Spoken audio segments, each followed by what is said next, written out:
So, what Silence is Golden means is in the summer of, I believe it was 2016, I attended a meetup speedrunning event called NASA, the North American Speedrunner Assembly, as it is known. Um, the event was not quite what I was expecting it to be, and that's on me. Um, it's not, wow, this is zoomed in. It's not it's not the event's fault that my expectations of it were not correct. It was, certainly quite a bit smaller than I was expecting at the time. It's come a long way since then, to be sure. The one run from that event that really did stick with me a lot was a run of this game. Thomas Was Alone. It was the full-on game though, and they did something really, really special and really magical with it. They turned off all the lights in the stream room, cut all the mics, and the event was held in this hotel in Toronto, Canada, with like really bad heating, so it was cold in the stream room. Everybody was just bundled up in blankets. It was just this wonderful little game. The just incomparable narration of Danny Wallace just taking us on an adventure. And I would like to duplicate that here as best we can. So what I'm going to do is I'm going to put the chat in emote only. There is no chatting. Katsumo, no cheating. And I want the chat to get comfy. Like I was saying, the Thomas Was Alone run at NASA, it was just the comfiest. Everybody was bundled up in blankets like in comfy emotes. So during this run, from the start of time to the end, and I'm not even going to show the timer until the end, for every comfy emote, every emote in chat that's coded comfy or cozy, something like that. See, I don't want to say I'll give a nickel for each one and then there's two, and I don't want to say I'll give $1 for each one and then there's 1,500. I will donate an appropriate amount based on the comfy emotes we see in chat. If you are not subbed to anyone that has a comfy emote, I will also accept TP for fun. And I've just entered it there. That emote will also count. I am actually going to put the chat on screen next to the run as well. Let me just do that really quick.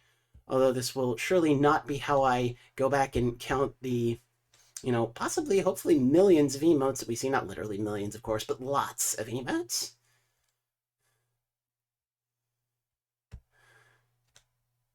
There we are, and, I'd encourage you to, maybe cut the lights in whatever room you're in. Just kick back and get comfy. I'll make this a little bit bigger. I'll just have chat right next to it. And I won't talk either during the run. This is a game I've only picked up recently. I'm not all that good at it, but we'll get there. And I hope we have a nice, comfy time. And I'm going to certainly cut the lights in the room I'm in. I had to turn them on to get my PS5 hooked back up. But from here on, until the end of the run, I'll be off mic. We'll just let this lovely game, the gentle music, the wonderful narration, take us on a little adventure.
Benjamin and his father climbed between the rocks.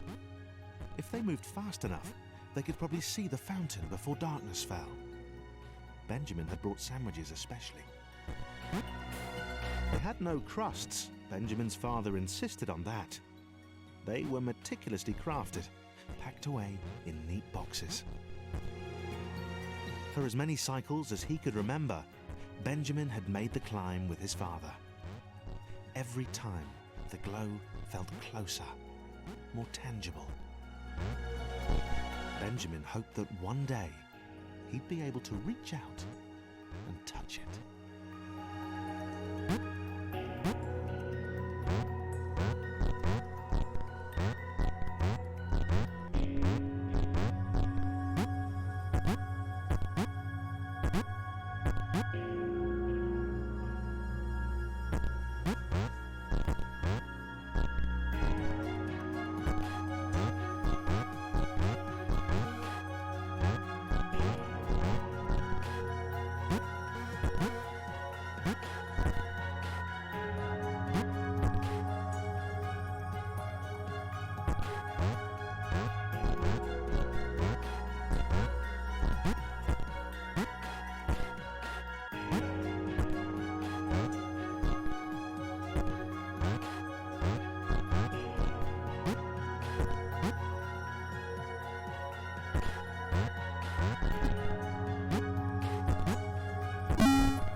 Benjamin ran.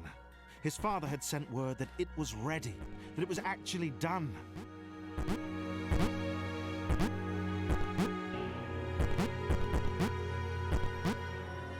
There had been a few misfires. Benjamin had seen the rectangle who'd tested Mark 26. More of a trapezium now.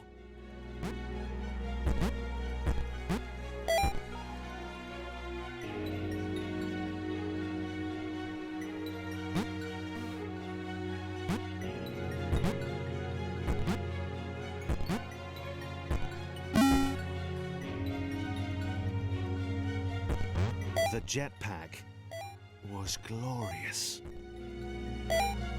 Benjamin's father motioned to the switches he'd made, told him to fly to them. Slowly, though.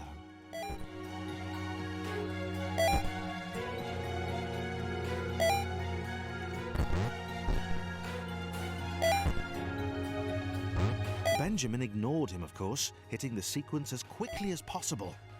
He was dying to test this out properly, to fly to the fountain.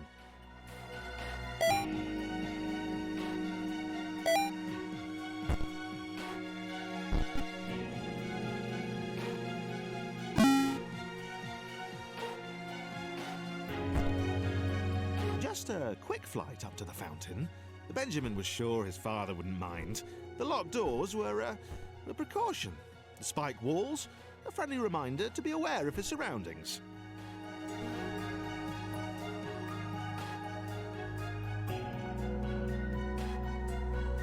That combination lock on the jetpack had, after all, been exceptionally easy to guess.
was done. The fountain had sounded like a great idea when she started. An adventure. And more importantly, it was an adventure she could have alone.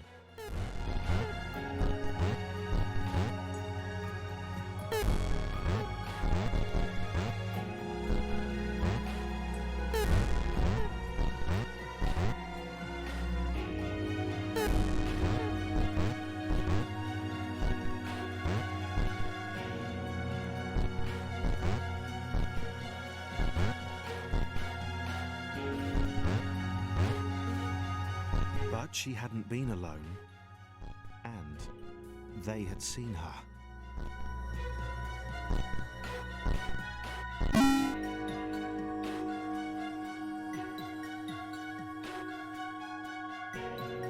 Benjamin was getting good at this. He could fly. It was important to stay focused, though. He had a fountain to get to.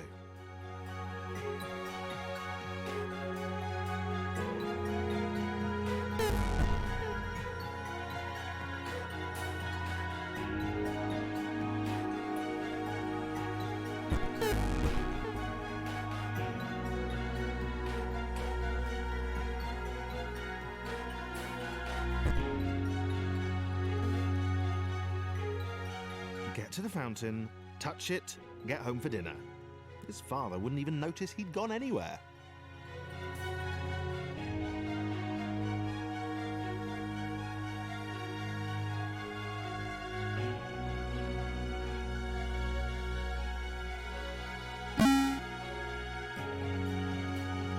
The rectangle seemed remarkably unimpressed by Benjamin's jetpack. She didn't even ask about it. She just kept looking up and muttering about clouds. Initially slighted, Benjamin decided that this was a passing disinterest and she'd come round eventually.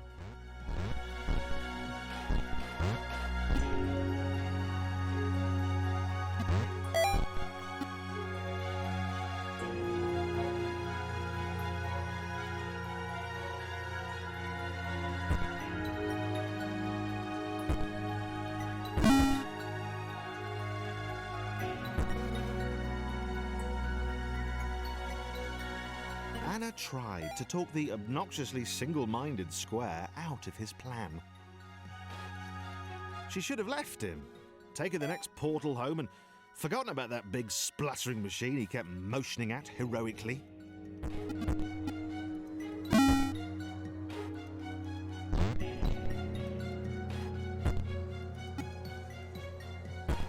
They were halfway to the fountain. It occurred to Benjamin that his father would have become aware of his absence by now.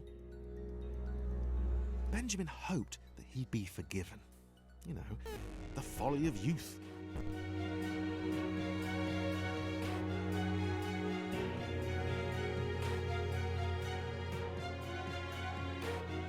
Father had worked so hard on the jetpack.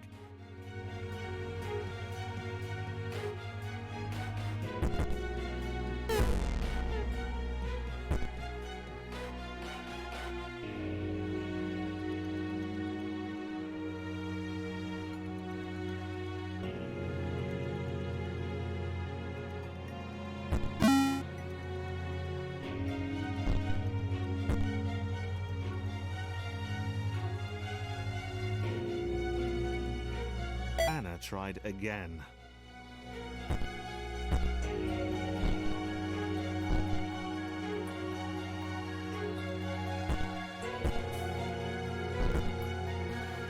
She told Benjamin about the blinding light of the fountain, of the clouds which had defended it. She begged him not to carry on. He laughed it off. He wasn't afraid of clouds, so however pixelated they were, he could fly above them or swoop to avoid them. He scared her.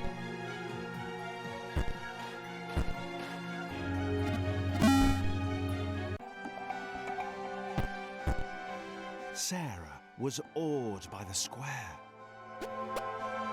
Its voice boomed, raised above the roar of the jetpack. "You don't happen to have any sandwiches, do you?"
Benjamin liked the little purple fangirl.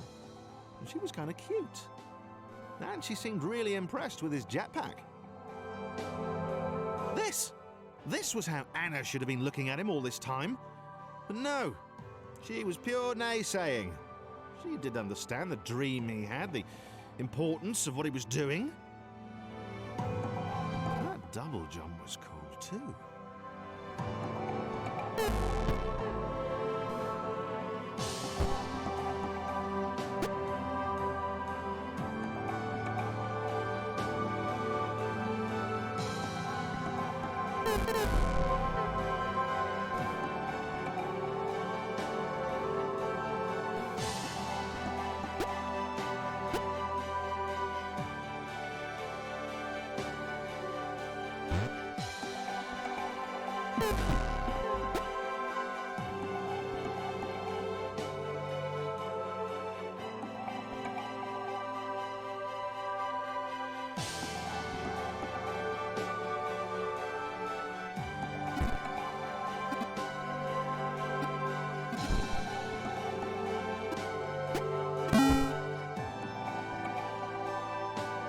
Fountain of knowledge sounded fantastic.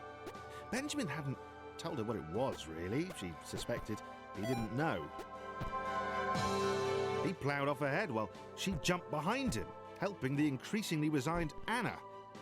Sarah suspected Anna had no faith in Benjamin. She was scared. Ha! She had not the faith to believe in their leader.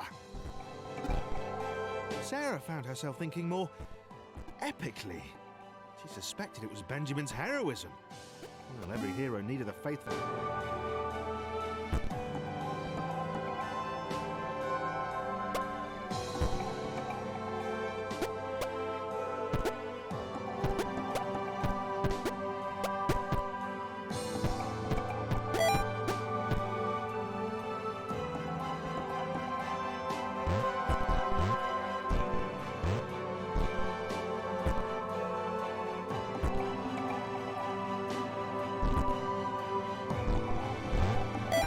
Definitely done this time. She had tried. The self-aggrandizing square and the purple orator were never going to listen.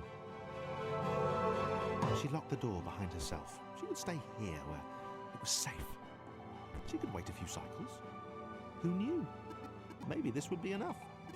She was done with it. Sarah laughed, but she had no fear now. The doubter, Anna, had hidden away.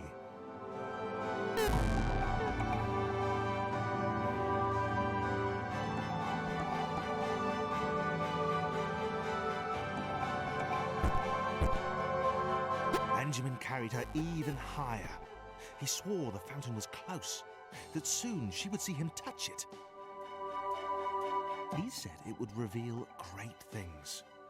She hoped he might share some of them with her.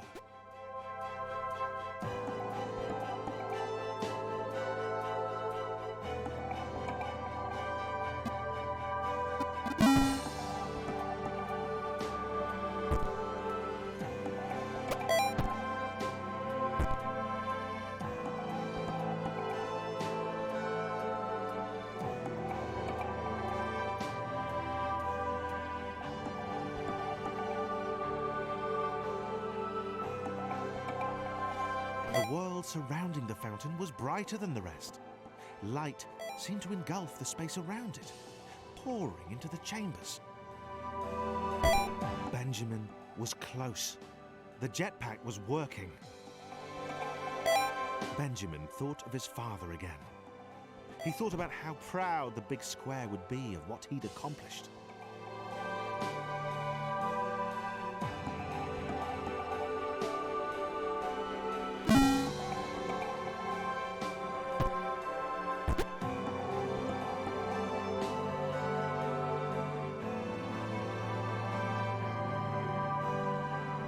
Sarah knew she could not follow Benjamin any further. She would wait here. He would return soon enough, and he would tell her everything. The lights grew. It shone before him, its light reverberating off the walls percussively. It was awesome. It was everything he had hoped. Sandwiches didn't matter anymore. Cute purple fangirls didn't matter anymore. There was only Benjamin and the fountain. The light engulfed Benjamin. He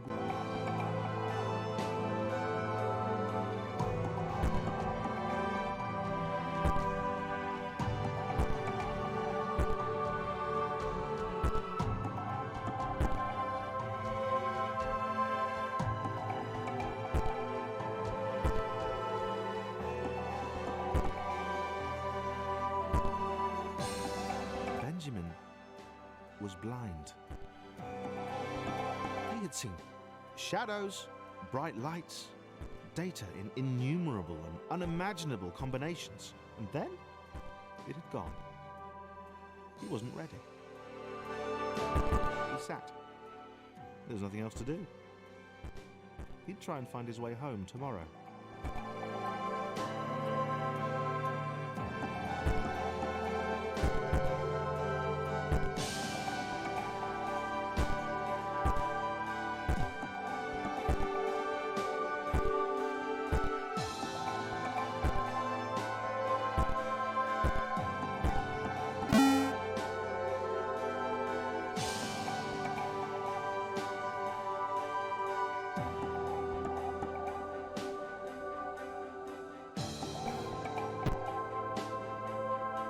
Sarah fell.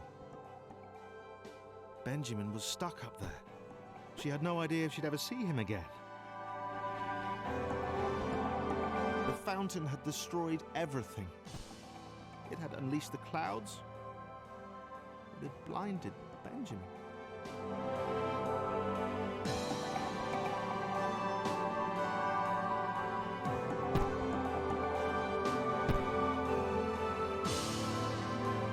Sarah swore she would see it again. She'd get back to it. She would know what it was and what it contained.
Alright, no disrespect, but we don't need to sit through all the Indiegogo contributors. Thank you so much for that, chat. That really was golden.